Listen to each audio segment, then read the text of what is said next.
तर सामाजिक कार्यकर्त्या अंजली दमानिया आज पोलीस महासंचालक रश्मी शुक्ला यांची भेट घेतली। या भेटीदरम्यान त्यांनी बीडची सत्य परिस्थिती काय आहे याची माहिती शुक्लांना दिली। तसंच धनंजय मुंडेंच्या अनेक कंपन्यांबाबत त्यांनी माहिती दिली, ज्यांना महाजनकोकडून कॉन्ट्रॅक्ट देण्यात आलं। तसंच या कंपन्यांमध्ये वाल्मिकचे सुद्धा शेअर्स असल्याचं त्यांनी सांगितलं। धनंजय मुंडेंवर कारवाई करण्याची मागणी दमानिया यांनी केली।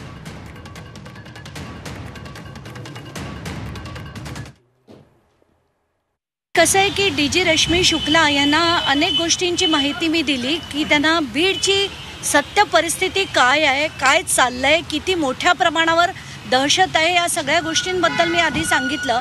आणि त्यानंतर मी धनंजय मुंडे यांच्या ज्या कंपनीज आहेत त्याच्या सगळ्या डिटेल्स म्हणजे व्यंकटेश्वरा इंडस्ट्रियल सर्व्हिसेस आणि टर्टल लॉजिस्टिक्स या दोन कंपन्या जिथे धनंजय मुंडे आणि राजश्री मुंडे देखील आहेत आणि या कंपन्यात वाल्मिक कराड देखील शेअर होल्डर्स आहेत आणि अशा कंपन्यांना महाजेनकोकडनं कॉन्ट्रॅक्ट कसं दिलं गेलं। सीजनकडे ही मागणी करणार आहे की अँटी करप्शन ब्युरोकडनं धनंजय मुंडे यांच्या सगळ्या कंपनींची चौकशी करण्यात यावी।